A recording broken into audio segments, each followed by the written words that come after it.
ፋሲሊቴተር ፎር ቼንጅ ድርጅት ሀገር በቀል የሲቪል ማህበረሰብ ድርጅት ሲሆን ከ1989 ዓ.ም ጀምሮ በአማራ ክልል ምስራቅ ጎጃም ዞን በተለያዩ ወረዳዎች የተለያዩ የልማት ተግባራትን አከናውኗል።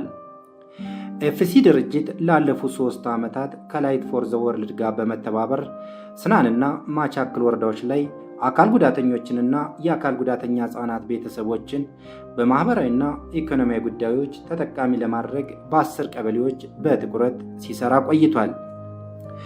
ፕሮጀክቱ የአካል ጉዳተኞችንና የአካል ጉዳተኛ ህጻናት ቤተሰቦችን አካላዊ፣ ማህበራዊ፣ ስነልቦናዊና ስሜታዊ አቅምን ማሳደግ፣ የአካል ጉዳተኞችን የኑሮ ደረጃ ማሻሻልና ሌሎች ዓላማዎችን አንግቦ የሚሰራ ፕሮጀክት ነው።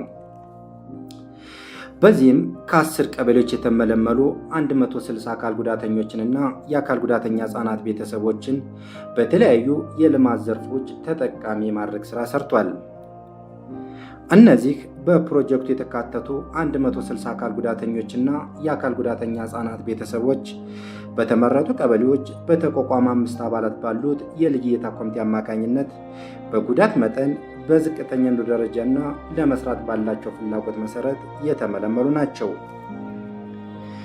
ኤፍሲ ድርጅት በሚሰራባቸው 10 ቀበሌዎች ለተመረጡ አካል ጉዳተኞችና የአካል ጉዳተኛ ህጻናት ቤተሰቦች የስነ ልቦና ምክር፣ ክራንች፣ ዌልቸር፣ የክህሎት ስልጠና ከ12 እስከ 20 ሺህ ብር የመነሻ ካፒታልና ሌሎች ድጋፎችን በማበርከት ወደ ስራ እንዲገባ አድርጓል። አዲስ የገበየው እባላለሁ። የምኖር አማኑኤል ማቻክል ወረዳ አማኑኤል ከተማ እኖራለሁ። ውጤታማ ነኝ። ያው 2 ጊዜ ተሰጠውኝ በጋራው ከበጉ ወይፈን ተሸጋገሩ። ተወይፈኑ ደግሞ ቀጥዬ ደግሞ የሚሻል ስራ መርጬ ዶሮ እየሰራው ነው። አሁን ዶሮ ስራ በጣም እንግዲህ አመት ሊሆነ ነው። ወደ 150 ሺህ ብር አርሻለሁ። 16 ሺህ ብር ከሰጠን ነው 2 ጊዜ የኛውን በግ ተገዛልን። በጉን ብዙ ጊዜ ለወጥንና ከበጉ ደግሞ ወይፈን አረኩት። ከወይፈኑ ደግሞ ወደ ዶሮ ተሸጋገርኩኝ። ያው አሁን እዚህ ላይ ድንኛ ስራ እየሰራው ውጤታማ ነኝ። ደህና ኑሮ የናሸሽጌ ያው ለልጅትም ለውጥ አላት። በጣም ደስ ብሎኝ እየኖርኩ ነው ያለ። የመጣሁት ከዩላ ቀበሌ ነው። ወረዳዬ አማኑኤል ነው።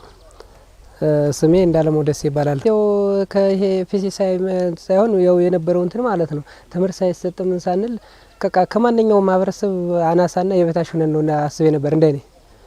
አሁን ላይ ግን በተለያዩ ከገንዘቡ ድጋፍ የተበለጠ ስለ ህይወት ማህበራዊ፣ ኢኮኖሚያዊ በተለያየ እንትኖች ተሳትፎ ላይ በቃ ከማንም እንደማናንስ እግር ባይኖረው በእጁ እንደሚሰራ እጅ ባይኖረው በእግሩ ስንት ነገር እንደሚያደርግ በተለያየ ነገር በፎቶም በምንም እያሳዩ እንደዚህ በቪዲዮ የንግድና ክህሎትም ስልጠና የተለያየ ነገሮችን ስናገኝ እንዴት እኛ እስከማናንሳለን ብለን ከበፊቱ የተወሰነ ኑሮ ማናሳ ቢወራ አሁን የተሻለ ህይወታችንም ካለባብስ አንጻር ከንግግር አንጻር ከማን እንደማናንስ በነጻነት ሀሳባችንን ኑሯችንን ደግሞ ከማንኛውም ሰው ካመጋገብ ከተለያየ ከቤት አኗኗር ካለባብስ ያለውን ነገር የተሻለ ህይወታችንን እየመራን ያለ ከገንዘቡ ድጋፍ የበለጠ ቀደም ላይ ቤተሰብ ጋር ነው ጥገኛ ሆኜ በቃ ራሴን የበታች አርዬ ዝም እንደ በቀንጃ ወይም ባለኩል እንደሚለው ዘው ገጽር በእኛ በአካባቢያችን ያበባል ቤተሰብ ጋር ሆኜ ዝም ብዬ ከብቶችን በመጠበቅ ሌላ ስራ እንደማልችል ሆኜ ነው ከሌሎች ልጆች ያነስ ብዬ ታየ ነበር።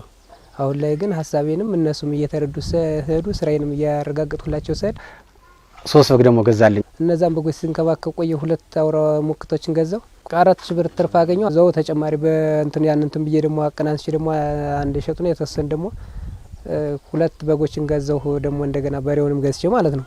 እነዛ ደግሞ አሁን ግልግል ዘዋል ያው አሁንም የተጠቁ ይመስለኛል። እና አሁን ጥሩ ህይወት ላይ ላም ተጓዳይ ስራውን ቢዝነስ ስራዎችን እየሰራው ነው። እኔ ማመጣ ያው ጫጭት ነው ማመጣ።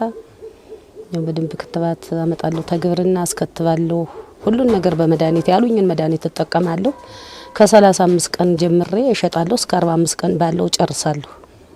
ከዚያ ደግሞ እንደገና ደግሞ በአዲስ ደግሞ አስመጣለሁ። ደግሞ አንድ ስራ ውጤታማ ካልሆነ ማለት ነው ስራ መቀየር አስፈላጊ ነው። እንግዲህ ስራ መጀመሪያ አሁን በበግ ነው የተሰማራን። የበጉን ውጤታማ አልሆን ሲል ወደ ወይፈን ደግሞ ከዚያ ደግሞ ስራ መርጠን ስንሰራው የተሻለ ስራ እየሰራን ነው። ሁሉም እንደዚህ ቢሰራ የው ሀሳቤን አጋራለሁ። ፊሲ በጣም እያገዘን ነው።